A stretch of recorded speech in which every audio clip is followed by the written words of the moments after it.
നമസ്കാരം, എൻ്റെ പേര് അമ്പിളി. 8ാം ക്ലാസ്സിലെ എൻ്റെ എല്ലാ മിടുക്കന്മാരെയും മിടുക്കികളെയും ലേൺ വിത്ത് അമ്പിളി എന്ന എൻ്റെ മലയാളം ക്ലാസ്സിലേക്ക് ഞാൻ സഹർഷം സ്വാഗതം ചെയ്യുന്നു. ഇന്ന് നമ്മൾ പഠിക്കാൻ പോകുന്നത് എന്താണെന്നറിയാമോ? 8ാം ക്ലാസ് മലയാളം അടിസ്ഥാന പാഠാവലി, അതിലെ 2ാമത്തെ പാഠത്തിൻ്റെ പേര് കിളിമൊഴി. ഈ പാഠം ആരാ എഴുതിയിരിക്കുന്നത്? പക്ഷിശാസ്ത്രജ്ഞനായ ഡോക്ടർ സലീം അലി. അദ്ദേഹത്തിൻ്റെ പക്ഷികൾക്ക് വേണ്ടി 35 ഭാഷണങ്ങൾ എന്ന കൃതിയിലെ ഒരു ചെറിയ ഭാഗമാണ് ഇത്. മലയാളത്തിലേക്ക് വിവർത്തനം ചെയ്തിരിക്കുന്നത് എസ് ശാന്തിയാണ്. അപ്പോൾ എല്ലാവരും ക്ലാസ്സിലേക്ക് വായോ, കേൾക്കൂ, കാണൂ, പഠിക്കൂ. എല്ലാവരും തയ്യാറാണല്ലോ? ഓക്കെ.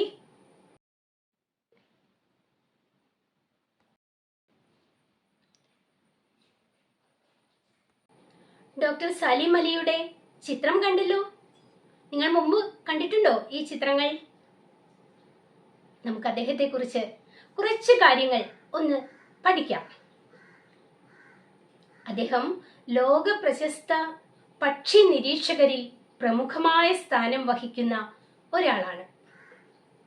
അദ്ദേഹം പക്ഷി നിരീക്ഷകൻ മാത്രമല്ല കേട്ടോ, പക്ഷി ശാസ്ത്രജ്ഞനാണ്, വലിയ ഒരു പ്രകൃതി സ്നേഹിയാണ്. അദ്ദേഹം 1896 നവംബർ 12 മഹാരാഷ്ട്രയിലെ മുംബൈയിലാണ് ജനിച്ചത്.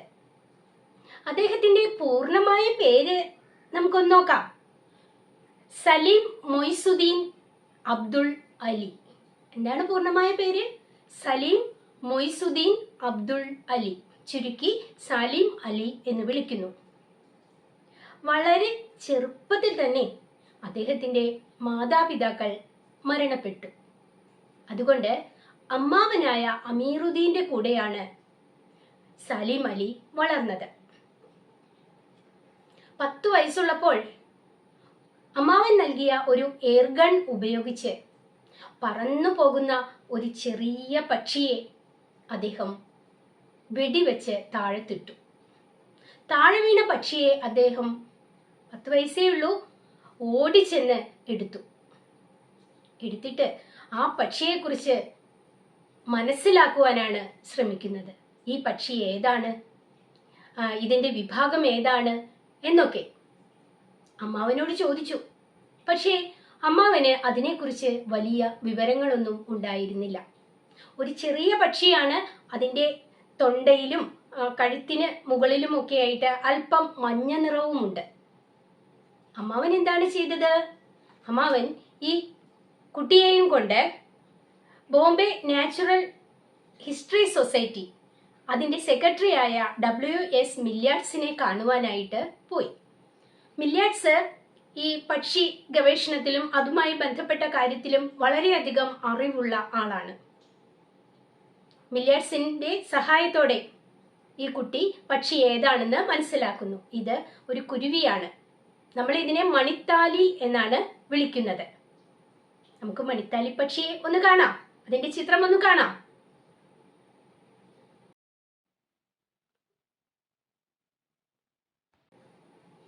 ആ മണിത്താലി കുരുവിയെ നിങ്ങളും കണ്ടല്ലോ.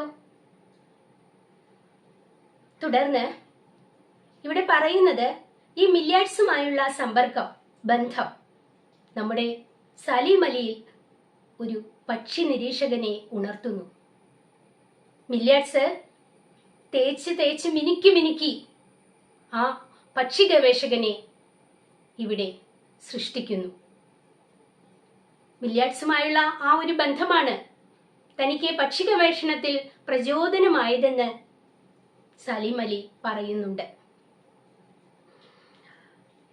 അങ്ങനെ അദ്ദേഹം ഇന്ത്യയിൽ അങ്ങോളം ഇങ്ങോളം കാടുകളിലും മണലാരണ്യങ്ങളിലും മറ്റു ഭൂപ്രദേശങ്ങളിലും എല്ലാം സഞ്ചരിച്ചു. അവിടെയെല്ലാമുള്ള പക്ഷികളെ നിരീക്ഷിച്ചു. അവയെക്കുറിച്ചുള്ള വിവരണങ്ങൾ രേഖപ്പെടുത്തി. അനേകം പക്ഷി വിവരണ ഗ്രന്ഥങ്ങൾ അദ്ദേഹം എഴുതുകയുണ്ടായി. അങ്ങനെയിരിക്കെ 1933 കേരളത്തിൽ തിരുവിതാംകൂർ മഹാരാജാവിന്റെ നിർദ്ദേശപ്രകാരം ഒരു പക്ഷി സർവേ എടുക്കാനായിട്ട് അദ്ദേഹം എത്തുകയുണ്ടായി. കേരളത്തിലെത്തിയ അദ്ദേഹം കേരളത്തിലുടനീളം സഞ്ചരിച്ചു. അതിനിടയിൽ തട്ടേക്കാടും എത്തുകയുണ്ടായി. തട്ടേക്കാട് എന്താണ് അതിന്റെ പ്രസക്തി? നമ്മുടെ കേരളത്തിലെ പക്ഷി സങ്കേതമാണ് തട്ടേക്കാട്. പോയിട്ടുണ്ടോ? അവിടെ ചെന്നാൽ അനേകം പക്ഷികളെ കാണാം എന്നാണ് പറയുന്നത്. നിങ്ങളിൽ പലരും പോയിട്ടുണ്ടാകും. അങ്ങനെ നമ്മുടെ സലീം അലി തട്ടേക്കാട് എത്തി. അവിടെ എത്തിയ അദ്ദേഹം അത്ഭുതപ്പെട്ടു പോയി. കാരണം അനേക തരം പക്ഷികളെയാണ് അദ്ദേഹം അവിടെ കണ്ടത്. അദ്ദേഹം അവിടെ കണ്ടതിൽ ഏറ്റവും ഇഷ്ടപ്പെട്ടത്, അദ്ദേഹത്തെ വിസ്മയിപ്പിച്ചത് മലമുഴക്കി വേഴാമ്പലാണ്, നമ്മുടെ സംസ്ഥാന പക്ഷി. തുടർന്ന് അദ്ദേഹം ഇതൊരു പക്ഷി സങ്കേതം തന്നെയാണെന്ന് പറയുകയുണ്ടായി. അവിടെ നിന്നും മടങ്ങിപ്പോയ സലീം അലി പിന്നീട് 1986 വീണ്ടും കേരളത്തിലെത്തുന്നത്. അദ്ദേഹം തട്ടേക്കാടെത്തി. അദ്ദേഹത്തിന്റെ മനസ്സിൽ ഒരു വലിയ ആഗ്രഹം, എനിക്ക് വീണ്ടും ആ മലമുഴക്കി വേഴാമ്പലിനെ ഒന്ന് കാണണം. ആ ആഗ്രഹത്തോടെ തട്ടേക്കാടെത്തിയ അദ്ദേഹത്തിന് പക്ഷേ മലമുഴക്കി വേഴാമ്പലിനെ കാണാനായില്ല. വളരെ പരിശ്രമിച്ചിട്ടും കണ്ടെത്തിയില്ല. അതിനാൽ വളരെ വ്യസനത്തോടെയാണ് അദ്ദേഹം മടങ്ങിപ്പോയത്. അടുത്ത വർഷം 1987 അദ്ദേഹം മരണമടയുകയും ചെയ്തു. ഇദ്ദേഹത്തെ ഭാരതത്തിലെ, ഇന്ത്യയിലെ പക്ഷി മനുഷ്യൻ എന്നാണ് വിശേഷിപ്പിക്കുന്നത്. അപ്പോൾ ഇത്രയും കാര്യങ്ങളാണ് ഞാൻ ചുരുക്കത്തിൽ നമ്മുടെ പക്ഷി നിരീക്ഷകനായ സലീം അലിയെ കുറിച്ച് ഇപ്പോൾ നിങ്ങൾക്ക് പറഞ്ഞു തരുന്നത്. നമ്മുടെ പാഠത്തിന്റെ പേര് കിളിമൊഴി, കിളികളുടെ വാക്ക്. കിളികൾ സംസാരിക്കാറില്ലേ? നമ്മുടെ വീട്ടിൽ, നമ്മുടെ വീടിന്റെ മുറ്റത്ത്, അടുത്തുള്ള സ്ഥലങ്ങളിൽ ഒക്കെ കിളികൾ വരാറുണ്ട്. നിങ്ങൾ ശ്രദ്ധിക്കാറുണ്ടോ? ശ്രദ്ധിച്ചാൽ നമുക്ക് മനസ്സിലാക്കാൻ സാധിക്കും. അവരിങ്ങനെ സംസാരിക്കുന്നത്, കലപില കലപിലാന്ന് സംസാരിക്കുന്നത്. അവരുടെ ഭാഷ അവർക്ക് മനസ്സിലാകും, പക്ഷെ നമുക്ക് മനസ്സിലാവുകയില്ല. കിളികൾ പ്രഭാതത്തിൽ അതിരാവിലെ ഉണർന്നെഴുന്നേൽക്കുന്നു. അവർ താമസിക്കുന്നത് മരങ്ങളിലാണ്. ആ മരങ്ങളിൽ ഇരുന്നു കൊണ്ട് അവരെല്ലാവരും കൂടി കലപില കലപില എന്ന് ശബ്ദമുണ്ടാക്കുന്നു. അവരെന്തൊക്കെയോ സംസാരിക്കുകയാണ്. കുറച്ചു കഴിയുമ്പോൾ അവർ ഓരോ സംഘങ്ങളായിട്ട് ഇര തേടുവാൻ പറന്നു പോകുന്നു. ഒറ്റയ്ക്ക് പോവുകയില്ല, സംഘമായിട്ടാണ് പോവുക. അവർ പറന്നു പോകുന്ന ആ ഒരു ചിത്രം ആകാശത്തിലേക്ക് നോക്കിയാൽ അതിമനോഹരമായിട്ട് നമുക്ക് കാണാൻ സാധിക്കും. അതുപോലെ വൈകുന്നേരമാകുമ്പോൾ, സന്ധ്യയാകുമ്പോൾ അവർ തിരിച്ച് താമസ സ്ഥലത്തേക്ക് അതേപോലെ തന്നെ സംഘങ്ങളായിട്ട് പറന്നു വരുന്നതും കാണാം. വിവിധ ചിത്രങ്ങൾ പോലെയാണ് അവരുടെ പറക്കൽ നമ്മുടെ കണ്ണിൽ കാണപ്പെടുന്നത്. ആ കാഴ്ചകൾ ധാരാളമായിട്ട് നിങ്ങൾ കണ്ടിട്ടുണ്ടാകും. അപ്പോൾ അങ്ങനെയുള്ള ആ കിളികളെ കുറിച്ച് നമുക്കിവിടെ ഒന്ന് പഠിക്കാം. ഞാൻ ചോദിക്കട്ടെ, നിങ്ങൾ നിങ്ങളുടെ വീടിന്റെ അടുത്ത് കാണുന്ന കിളികൾ ഏതൊക്കെയാണ്? ഒന്ന് പറയാമോ? കുരുവികൾ, പിന്നെ മഞ്ഞക്കിളി, പ്രാവ്, കൂടുതലായിട്ട് കാണുന്നത് കാക്ക അല്ലെ? എവിടെ നോക്കിയാലും കാണാം കാക്ക, പിന്നെ മൈന, മാടത്ത, പൊന്മാൻ, ഇങ്ങനെ പോകുന്നു. ശരിയല്ലേ? ഈ കിളികളെല്ലാം തന്നെ നമ്മുടെ ചുറ്റുപാടും ഇങ്ങനെ എപ്പോഴും കാണാൻ സാധിക്കും. നിങ്ങൾ പൊന്മാനെ ശ്രദ്ധിച്ചിട്ടുണ്ടോ? നീല പൊന്മാൻ. പൊന്മാൻ എന്താണ് ചെയ്യുക? പൊന്മാന്റെ ചിത്രം ഒന്ന് കാണിക്കട്ടെ.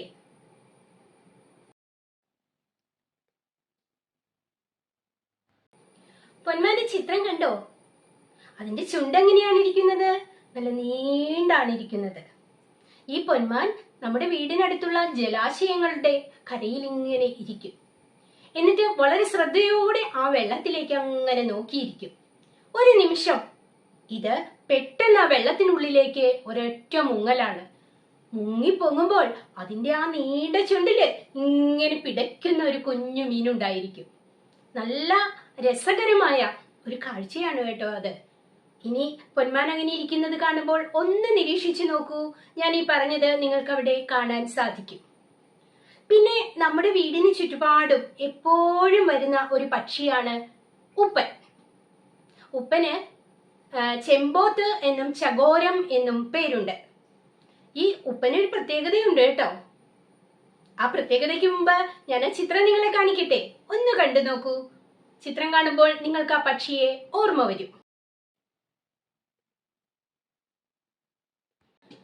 ഉപ്പന്റെ ചിത്രം കണ്ടപ്പോൾ മനസ്സിലേക്ക് കടന്നു വന്നു, ഓ ഇത് ഞാൻ കണ്ടിട്ടുള്ളതാണല്ലോ, എന്റെ വീടിന്റെ അടുത്തൊക്കെ എപ്പോഴും വരുന്നതാണല്ലോ എന്നൊരു ചിന്ത വന്നില്ലേ? അതെ, ഈ ഉപ്പൻ എപ്പോഴും അവര് ഇണപ്പക്ഷികളാണ്. ഒരാൾ ഒറ്റയ്ക്ക് നടക്കില്ല. ആൺപക്ഷിയും പെൺപക്ഷിയും എപ്പോഴും ഒന്നിച്ചേ ഇര തേടാൻ നടക്കൂ. ഏതെങ്കിലും സാഹചര്യത്തിൽ അതിലൊരു പക്ഷി കുറച്ച് ദൂരെ മാറിപ്പോയാൽ, അവർക്ക് പരസ്പരം കാണാൻ പറ്റാത്ത അകലത്തിലായാൽ ഈ പക്ഷികൾ സംസാരിക്കുന്നത് നമുക്ക് കേൾക്കാൻ സാധിക്കും. ആൺപക്ഷി എവിടെയെങ്കിലും നിന്ന് ശബ്ദമുണ്ടാക്കുന്നു. അതിന്റെ മറുപടി എന്ന മട്ടിൽ മറ്റൊരു ഭാഗത്ത് നിന്നും പെൺപക്ഷിയുടെ ശബ്ദവും നമുക്ക് കേൾക്കാം. ഒരുപക്ഷെ നമ്മളത് നമ്മുടെ ഭാഷയിലേക്ക് മാറ്റുകയാണെങ്കിൽ ആൺപക്ഷി ചോദിക്കുന്നത്, നിന്നെ കാണാൻ പറ്റുന്നില്ലല്ലോ, എവിടെയാണ് നീ എന്നായിരിക്കാം. അപ്പോൾ അപ്പുറത്ത് നിന്ന് പറയുന്നത്, പേടിക്കണ്ട, ഞാനിവിടെ അടുത്ത് തന്നെ ഉണ്ട് എന്നായിരിക്കാം. അപ്പോൾ ആ ഉപ്പൻ എന്ന പക്ഷി, അതിനെക്കുറിച്ചും നമ്മൾ ഇതാ മനസ്സിലാക്കിയിരിക്കുന്നു. പിന്നെ ഒരു പക്ഷിയെ കുറിച്ച് കൂടി ഞാൻ നിങ്ങൾക്ക് പറഞ്ഞു തരാം. നമ്മുടെ വീടിന്റെ മുറ്റത്തും ഒക്കെ എപ്പോഴും ബഹളം ഉണ്ടാക്കുന്ന ഒരു പക്ഷി. ഭയങ്കര ബഹളമാണ്. അത് ഒറ്റയ്ക്കായിരിക്കില്ല, അവരൊരുപാട് പക്ഷികളുണ്ടാവും. 10-12 പക്ഷികൾ, ചെറിയ പക്ഷികൾ. അവരിങ്ങനെ എന്തൊക്കെയോ സംസാരിക്കുകയാണ്. തീറ്റൊക്കെ തേടി ഇങ്ങനെ പുഴുക്കളയും ഒക്കെ പറക്കി തിന്നുന്നുണ്ട്. പക്ഷെ അതിനേക്കാൾ ഉപരി അവരുടെ ശബ്ദമാണ്. ചിലപ്പോൾ തോന്നും, ഓ എന്തൊരു ബഹളം എന്ന് നമുക്ക് തോന്നാറുണ്ട്. ആ പക്ഷികൾക്ക് പറയുന്ന പേര് ഞങ്ങളുടെ നാട്ടിൽ പറയുന്നത് പൂത്താങ്കീരികൾ എന്നാണ്. കാണിച്ചു തരട്ടെ.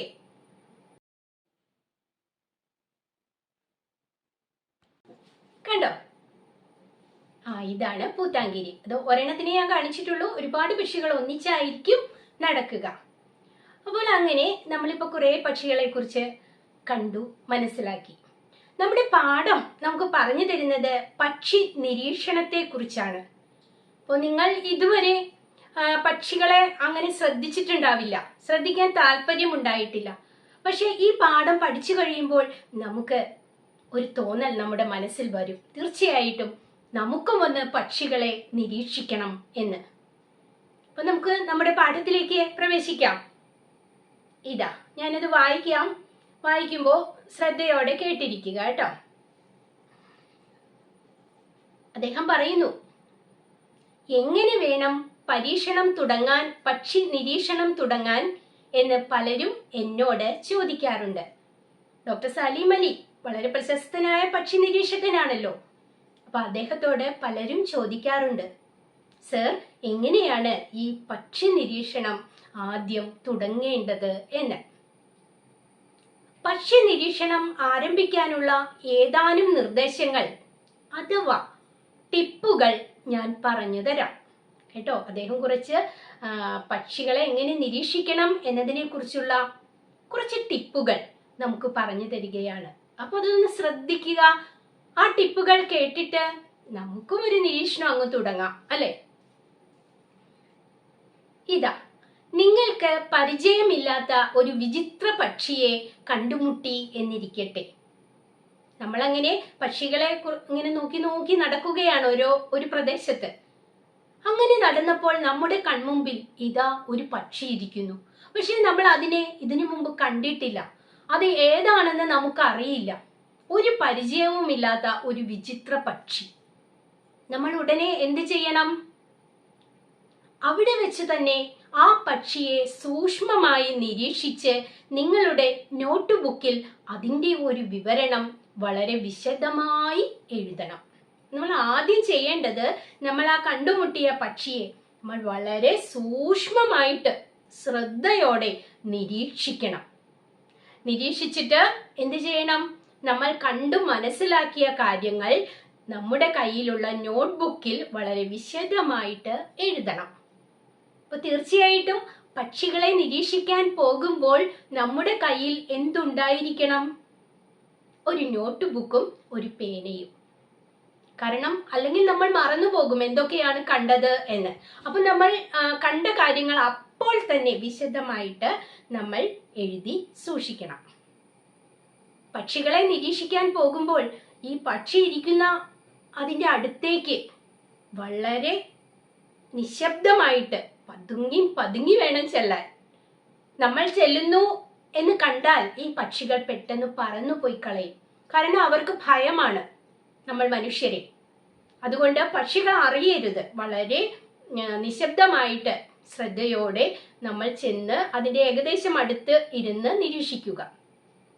നമ്മൾ പക്ഷികളെ നിരീക്ഷിക്കുന്നത് പ്രധാനമായിട്ടും നമ്മുടെ കണ്ണുകൾ കൊണ്ടാണല്ലോ. ഇനി കണ്ണുകളില്ല എന്നല്ല, ക്ഷമിക്കുക, കണ്ണുകൾ കൊണ്ട് പറ്റുന്നില്ല എങ്കിൽ കുറച്ച് ദൂരെയാണെങ്കിൽ ബൈനോക്കുലറോ അതുപോലെ ദൂരദർശിനി തുടങ്ങിയ ഉപകരണങ്ങൾ ഉപയോഗിച്ചും നമുക്ക് നിരീക്ഷണം നടത്താം. അപ്പോൾ അദ്ദേഹം ഇവിടെ ആദ്യമായിട്ട് പറഞ്ഞത് എന്താണ്? നമ്മൾ ആ ഒരു പക്ഷിയെ കണ്ടാൽ അതിനെ സൂക്ഷ്മമായിട്ട് നിരീക്ഷിച്ച് അതിൻ്റെ വിവരങ്ങൾ നോട്ട്ബുക്കിൽ എഴുതണം. ഓക്കെ, അത് നമ്മൾ ചെയ്തു. എന്തൊക്കെയാണ് നമ്മൾ എഴുതേണ്ടത്? പക്ഷിയുടെ വലിപ്പം, ചെറുതാണോ വലുതാണോ എന്നൊക്കെ. പിന്നെ വർണ്ണങ്ങൾ, അതിൻ്റെ നിറം എന്താണ് എന്ന്. രൂപസവിശേഷതകൾ, അതിൻ്റെ രൂപം, അതിൻ്റെ ചുണ്ടെങ്ങനെയാണ്, അതിൻ്റെ നിറം എന്താണ്, നീണ്ടതാണോ വളഞ്ഞതാണോ, അതിൻ്റെ കാലുകൾ എങ്ങനെയുള്ളതാണ്, ചിറകുകൾ എങ്ങനെയുള്ളതാണ്, ഇതൊക്കെ അതിൻ്റെ രൂപ സവിശേഷതകൾ. പിന്നെ അതിൻ്റെ വ്യത്യസ്ത ശരീരഭാഗങ്ങളുടെ താരതമ്യ നീളം, ശരീരഭാഗങ്ങളുടെ അളവുകൾ, കണ്ണിൻ്റെയും കൊക്കിൻ്റെയും കാലുകളുടെയും നിറം. ഇതൊക്കെ നമ്മൾ നമ്മുടെ നോട്ട് ബുക്കിൽ കുറിച്ചു വച്ചാൽ അത് പക്ഷിയെ തിരിച്ചറിയാൻ സഹായിക്കും. കണ്ടോ, ഏത് പക്ഷിയാണെന്ന് നമുക്കറിയില്ല, പക്ഷേ ഇതൊക്കെ ഇവിടെ പറഞ്ഞിരിക്കുന്ന ഈ കാര്യങ്ങളെല്ലാം നോട്ട് ബുക്കിൽ കുറിച്ചു വച്ചാൽ നമുക്ക് ആ പക്ഷിയെ കണ്ടുപിടിക്കാൻ സാധിക്കും. അപ്പോൾ നമ്മളിങ്ങനെ നിരീക്ഷിച്ചുകൊണ്ട് നടന്നപ്പോൾ അതാ ഒരു പക്ഷി. നിങ്ങൾ നോട്ട്ബുക്ക് എടുത്തു, അതിൻ്റെ നിറം നല്ല ഇളം പച്ച, ചെറിയ പക്ഷിയാണ്, വലിയ വലിപ്പമില്ല. അതിൻ്റെ ചുണ്ട് നല്ല ചുമന്നിട്ട് വളഞ്ഞിരിക്കുന്നു, എഴുതി വച്ചു. അത് ചെറിയ ചെറിയ നെൽമണി ധാന്യങ്ങളാണ് കൊത്തി തിന്നുന്നത്, മരക്കൊമ്പുകളിലാണ് ഇരിക്കുന്നത്. ഇത്രയും എഴുതി വച്ചു. നിഷ്പ്രയാസം നമുക്ക് അത് ഏതു പക്ഷിയാണെന്ന് പറയാൻ പറ്റും. ഏതു പക്ഷിയാണ്? ഉത്തരം നിങ്ങൾക്ക് കിട്ടിയല്ലോ, തത്ത അല്ലേ? അപ്പോൾ നമുക്ക് ഒരു പക്ഷിയെ കുറിച്ച് മനസ്സിലാക്കാൻ നിരീക്ഷണം നടത്തുമ്പോൾ ആ പക്ഷിയെ സംബന്ധിച്ച വിവരങ്ങൾ സസൂക്ഷ്മം നിരീക്ഷിച്ച് നമ്മുടെ നോട്ട്ബുക്കിൽ പകർത്തി എഴുതിയാൽ നമുക്ക് അവ വെച്ച് ആ പക്ഷി ഏതാണെന്ന് കണ്ടുപിടിക്കാൻ സാധിക്കും. ഇതാണ് അദ്ദേഹം പറയുന്നത്. പിന്നെ പക്ഷി നിലത്തായിരുന്നോ അതോ മരക്കൊമ്പിലായിരുന്നോ ഇരുന്നത് എന്ന് ശ്രദ്ധിക്കുക. ഒറ്റയ്ക്കായിരുന്നോ കൂട്ടമായിട്ടാണോ കണ്ടത് എന്നും ശ്രദ്ധിക്കുക. നമ്മളിവിടെ പൂത്താങ്കിരി പക്ഷികളെ കുറിച്ച് പറഞ്ഞല്ലോ. പൂത്താങ്കിരി പക്ഷികൾ എപ്പോഴും കൂട്ടമായിട്ടാണ് നടക്കുക. എന്നാൽ ഉപ്പനെ കുറിച്ച് പറഞ്ഞപ്പോൾ അവർ കൂട്ടമായിട്ടല്ല നടക്കുക, അവർ ഭാര്യയും ഭർത്താവും ഇണപ്പക്ഷികളായിട്ടാണ് നടക്കുക. അപ്പൊ പക്ഷികളുടെ ആ ഒരു സഞ്ചാരത്തിൽ തന്നെ ആ വ്യത്യാസം നമുക്ക് കാണാൻ സാധിക്കും. ചില പക്ഷികൾ കൂട്ടമായിട്ട് നടക്കും. ഇവിടെ ഉപ്പനെ പോലെയുള്ള പക്ഷികൾ ഇണപ്പക്ഷികൾ മാത്രമായിട്ട് നടക്കും. തത്തകളും മൈനകളും മാടത്തകളും എല്ലാം കൂട്ടമായിട്ട് നടക്കുന്ന പക്ഷികളാണ്. അപ്പോൾ ആ കാര്യങ്ങളെല്ലാം വളരെ പ്രധാനമാണ്. ഒറ്റയ്ക്കാണോ കൂട്ടമായിട്ടാണോ മരക്കൊമ്പിലാണോ നിലത്താണോ, ഇതെല്ലാം നമ്മൾ ശ്രദ്ധിക്കണം. നിങ്ങളുടെ വിവരണം എത്ര കണ്ട് വിശദവും കൃത്യവും ആകുന്നുവോ അത്ര കണ്ട് ശരിയാവും പക്ഷിയുടെ തിരിച്ചറിയൽ. നിങ്ങൾ ആ ബുക്കിൽ രേഖപ്പെടുത്തിയിരിക്കുന്ന വിവരണം എത്ര കണ്ട് വിശദവും കൃത്യവും ആകുന്നുവോ അത്ര കണ്ട് ശരിയാകും പക്ഷിയുടെ തിരിച്ചറിയൽ. മനസ്സിലായോ? പിന്നെ ഞാനൊരു കാര്യം പറഞ്ഞു തരട്ടെ. പക്ഷികളെ നിരീക്ഷിക്കാൻ എപ്പോഴാണ് പോകേണ്ടത്? സമയമുണ്ട്. നട്ടുച്ചയ്ക്ക് പോയാൽ പക്ഷികളെ കാണാൻ സാധിക്കുമോ? ഇല്ല. അതുകൊണ്ട് രാവിലെ ഒരു 6 മണി മുതൽ ഒരു 9 മണിക്കിടയിലും വൈകിട്ട് അതുപോലെ തന്നെ ഒരു 4 മണി മുതൽ ഒരു 6 മണി വരെയുള്ള സമയത്ത്, ആ സമയത്താണ് പക്ഷികൾ കൂടുതലായിട്ടും ഇര തേടാനൊക്കെ പുറത്തിറങ്ങുന്നത്. അപ്പോൾ പക്ഷികളെ നിരീക്ഷിക്കാൻ പോകുന്ന ആ സമയവും കൂടി നമ്മളൊന്ന് കണക്കിലെടുക്കണം. അപ്പോൾ പക്ഷികളെ നിരീക്ഷിക്കാൻ മനസ്സിലൊരു ചെറിയൊരു താല്പര്യം നിങ്ങൾക്ക് ജനിച്ചു തുടങ്ങിയിട്ടുണ്ട് അല്ലേ? നോക്കാം. ഏതൊരു പക്ഷിയെയും നിരീക്ഷിക്കുമ്പോൾ അത് ജീവിക്കുന്ന ആവാസവും ആ സമയത്ത് അത് എന്ത് ചെയ്യുകയായിരുന്നു എന്നതും വളരെ പ്രധാനമാണ് എന്നതാണ് എൻ്റെ വ്യക്തിപരമായ അഭിപ്രായം. നമ്മളൊരു പക്ഷിയെ നിരീക്ഷിക്കുമ്പോൾ അത് ജീവിക്കുന്ന ആവാസം, അതിന്റെ താമസ സ്ഥലം അതെങ്ങനെയുള്ളതാണ്, മാത്രമല്ല ആ പക്ഷി ആ സമയത്ത് എന്ത് ചെയ്യുകയായിരുന്നു എന്നതും വളരെ പ്രധാനമാണ് എന്നാണ് എൻ്റെ വ്യക്തിപരമായ അഭിപ്രായം. നമ്മുടെ നാട്ടില് മാമ്പഴങ്ങളും ചക്കപ്പഴങ്ങളും ഒക്കെ ഉണ്ടാകുന്ന ആ ഒരു കാലമുണ്ടല്ലോ, ഫലങ്ങളെല്ലാം ഇങ്ങനെ ധാരാളം ഉണ്ടാകുന്ന ഒരു കാലഘട്ടം.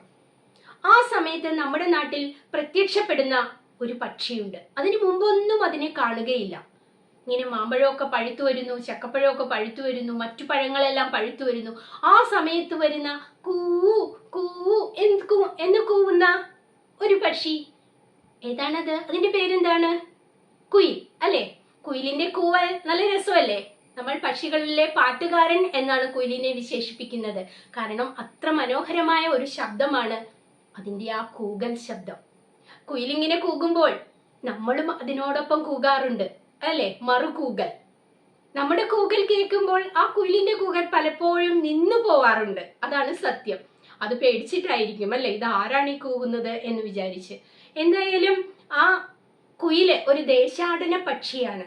നമ്മുടെ നാട്ടിൽ ഉള്ള പക്ഷിയല്ല, എവിടുന്നോ അത് ഈ പഴങ്ങളൊക്കെ കഴിക്കാനായിട്ട് ആ കാലത്ത് എത്തിച്ചേരുകയാണ്. അപ്പൊ അങ്ങനെയുള്ള കുയില്. പിന്നെ മറ്റു പക്ഷികളുടെ ആവാസം, താമസം ഇതൊക്കെ നോക്കണം. ഇത് പറയുമ്പോൾ ഞാൻ നിങ്ങൾക്ക് മറ്റൊരു കാര്യം പറഞ്ഞു തരാം. റേച്ചൽ കഴ്സൺ, പ്രശസ്ത അമേരിക്കൻ എഴുത്തുകാരി, അവരുടെ നിത്യവസന്തം എന്ന പക്ഷികളെ കുറിച്ചുള്ള വളരെ പേരുകേട്ട പ്രസിദ്ധമായ ഒരു പുസ്തകമുണ്ട്. അതിൽ പക്ഷികളെ കുറിച്ച് പറയുന്നു.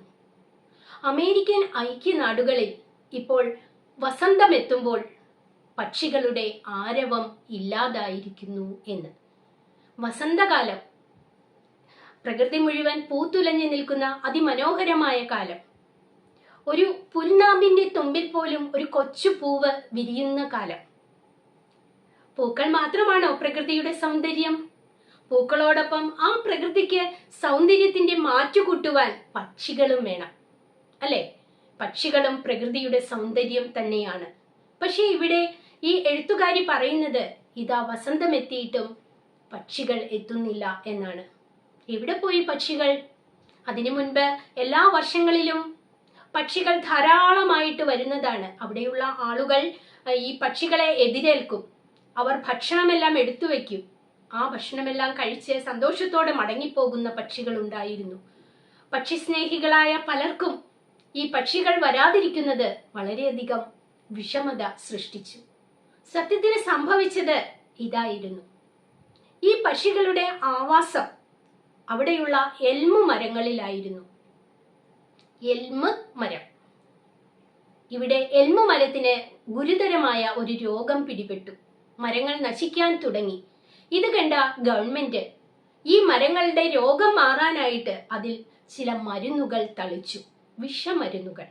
തൽഫലമായിട്ട് ഈ മരങ്ങളിൽ താമസിച്ചിരുന്ന പക്ഷികൾ ചത്തൊടുങ്ങുകയും, വളരെയധികം ചത്തൊടുങ്ങുകയും ബാക്കിയുള്ളവ എവിടേക്കോ പോവുകയും ചെയ്തു. അപ്പോൾ പക്ഷികളുടെ ആവാസ വ്യവസ്ഥ തകർന്നതുകൊണ്ടാണ് അവിടെ വസന്തകാലമായിട്ടും പക്ഷികൾ എത്താതിരുന്നത്. പിന്നെ പറയുന്നുണ്ട്, അമേരിക്കയിൽ അതിശൈത്യമാണല്ലോ, ആ ശൈത്യ കാലത്തിന്റെ പിടിയിൽ അമരുന്ന ജനങ്ങൾ അതിൽ നിന്നും മോചിതരാവാൻ, ശൈത്യം അവസാനിക്കാൻ വളരെയധികം ആഗ്രഹിക്കുമ്പോൾ അങ്ങനെ ഒരു ദിവസം ഒരു കുരുവി അവിടെ വരികയാണ്. ആ കുരുവിയുടെ പേരാണ് റോബിൻ കുരുവി. ആ റോബിൻ കുരുവി വന്നാൽ അതിന്റെ അർത്ഥം ശൈത്യകാലം കഴിയാറായിരിക്കുന്നു എന്നാണ്. ആളുകൾക്കെല്ലാം വലിയ സന്തോഷമാണ്. പിറ്റേ ദിവസത്തെ വർത്തമാന പത്രത്തിൽ പോലും ആ വാർത്ത വരും, റോബിൻ കുരുവി എത്തിയിരിക്കുന്നു. അവിടെയുള്ള ആളുകളുടെ തീൻമേശയ്ക്ക് ചുറ്റും ചർച്ചാ വിഷയവും അതായിരിക്കും. ആ ഒരു കുരുവിക്ക് പിന്നാലെ അടുത്ത ദിവസങ്ങളിൽ അനേകം റോബിൻ കുരുവികൾ എത്തും. ഈ കുരുവികളുടെ വരവ് ആഘോഷമായിട്ടാണ് ജനങ്ങൾ കാണുന്നത്. കാരണം ശൈത്യകാലം പോകുന്നു, ആ ചൂടൊക്കെയുള്ള ഒരു നല്ല കാലം എത്തുന്നു. അപ്പോൾ പക്ഷികൾ മനുഷ്യന്റെ ജീവിതത്തെയും സ്വാധീനിക്കുന്നതായിട്ട് നമുക്ക് ആ കൃതിയിൽ കാണാൻ സാധിക്കും. നിങ്ങൾക്കൊന്നും മനസ്സിലാവാൻ വേണ്ടി മാത്രം പറഞ്ഞതാണ് കേട്ടോ, ഒന്ന് ഓർമ്മയിൽ വെക്കുക. അപ്പൊ നമ്മളിവിടെ എന്താ പഠിച്ചുകൊണ്ടിരുന്നത്? നമ്മൾ ഏതൊരു പക്ഷിയെയും നിരീക്ഷിക്കുമ്പോൾ അത് ജീവിക്കുന്ന ആവാസവും ആ സ്ഥലത്ത് അത് എന്ത് ചെയ്യുകയായിരുന്നു എന്നതും വളരെ പ്രധാനമാണ് എന്നാണ് എൻ്റെ വ്യക്തിപരമായ അഭിപ്രായം.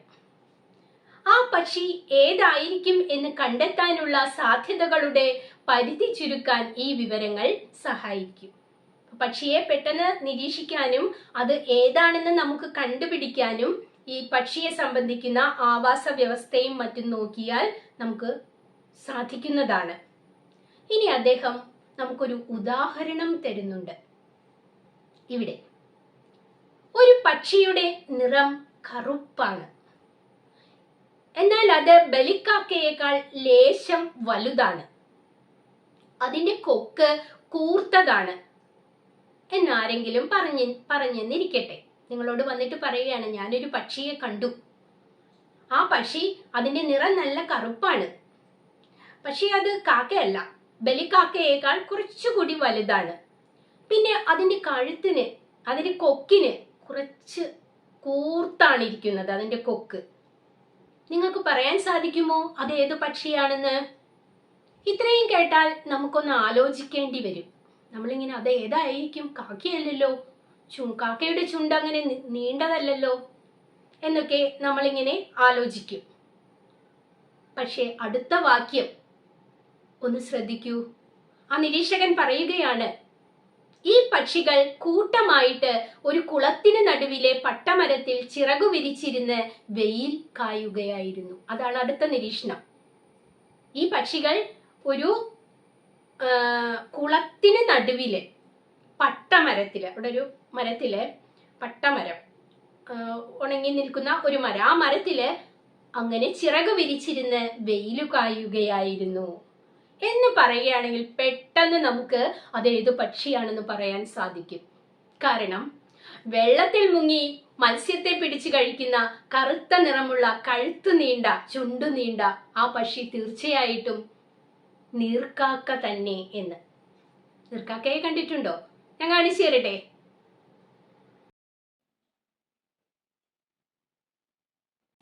കണ്ടല്ലോ.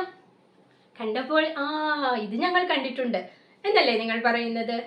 നീർക്കാക്ക ഈ വെള്ളത്തിൽ മുങ്ങി മീനെ പിടിക്കുന്ന കാഴ്ച നല്ല രസമാണ്. പിന്നെ അത് വെള്ളത്തിൽ ഇങ്ങനെ നീന്തുകയും ചെയ്യൂട്ടോ. അതിന്റെ ആ കഴുത്ത് മാത്രം, നല്ല നീണ്ട കഴുത്താണ്, അതും ആ തലയും മാത്രമാണ് വെള്ളത്തിന് പുറത്തേക്ക് നിൽക്കുക. അങ്ങനെയുള്ള ആ നീർക്കാക്കയെ കുറിച്ചാണ് ഇവിടെ ഇദ്ദേഹം ഇപ്പോൾ പറഞ്ഞു തരുന്നത്. അപ്പൊ നമുക്ക് ഇവിടെ പറയുന്നതിന്റെ അർത്ഥം, നമ്മൾ സസൂക്ഷ്മം ഒരു പക്ഷിയെ നിരീക്ഷിക്കുകയാണെങ്കിൽ, അതിന്റെ വിവരങ്ങൾ രേഖപ്പെടുത്തുകയാണെങ്കിൽ, അതെല്ലാം കൂടി കൂട്ടി വായിച്ചു വരുമ്പോൾ നമുക്ക് പെട്ടെന്ന് അത് ഏത് പക്ഷിയാണെന്ന് പറയാൻ സാധിക്കും. നല്ലൊരു നിരീക്ഷകനാണെങ്കിൽ ഇങ്ങനെ ചെയ്യും.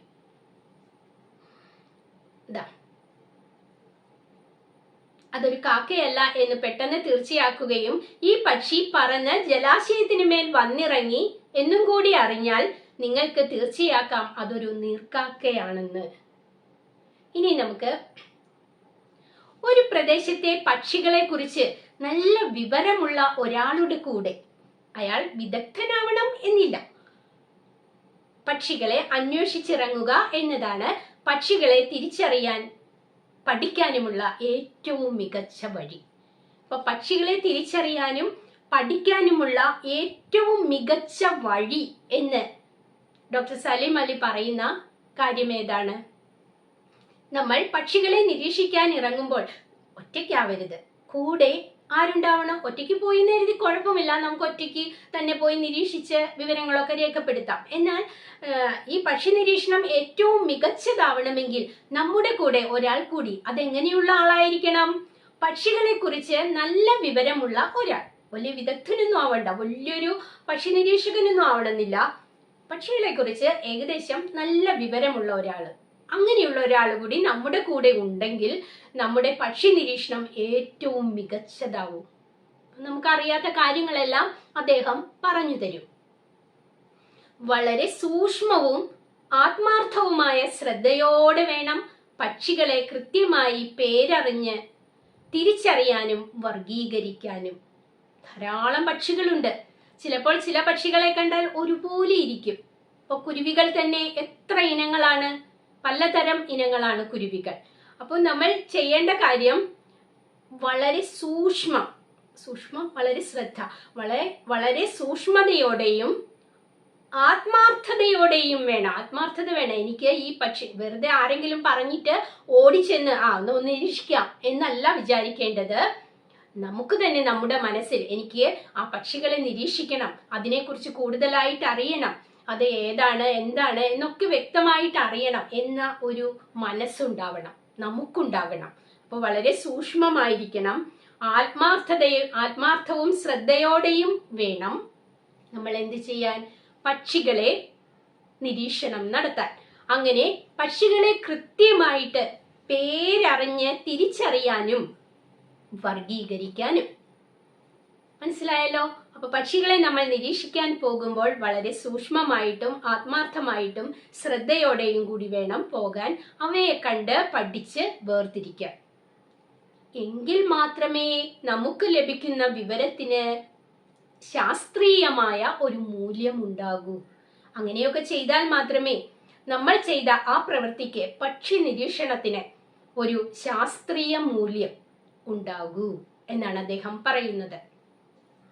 അപ്പോൾ പക്ഷി നിരീക്ഷണം ചെയ്യേണ്ട കുറച്ച് ടിപ്പുകളാണ് അദ്ദേഹം പറഞ്ഞു തന്നത്. ടിപ്പുകളൊക്കെ ഓർമ്മ വന്നല്ലോ. ഡോക്ടർ സലീം അലി പക്ഷി നിരീക്ഷണത്തെ കുറിച്ച് എന്തൊക്കെയാണ് നമ്മൾ ചെയ്യേണ്ടത്, അതിനെ കുറിച്ച് ടിപ്പുകളും നമുക്കിതാ പറഞ്ഞു തന്നിരിക്കുന്നു. അതെല്ലാം മനസ്സിലാക്കിയപ്പോൾ നമ്മുടെ ഓരോരുത്തരുടെയും ഉള്ളിൽ ഒന്ന് പക്ഷി നിരീക്ഷണം നടത്തി നോക്കിയാലോ എന്നുള്ളൊരു ആഗ്രഹം ഇതാ ഉണ്ടായിരിക്കുന്നു. തീർച്ചയല്ലേ? നിങ്ങളിൽ പലർക്കും അങ്ങനെ ഒരു ആഗ്രഹം ഇപ്പൊ മനസ്സിലുണ്ടായിട്ടുണ്ടല്ലോ. അപ്പോൾ ഇനി മുതൽ പക്ഷികളെ കാണുമ്പോൾ ശ്രദ്ധിക്കാതെ പോകാതെ അതിനെ ഒന്ന് നിരീക്ഷിക്കുക.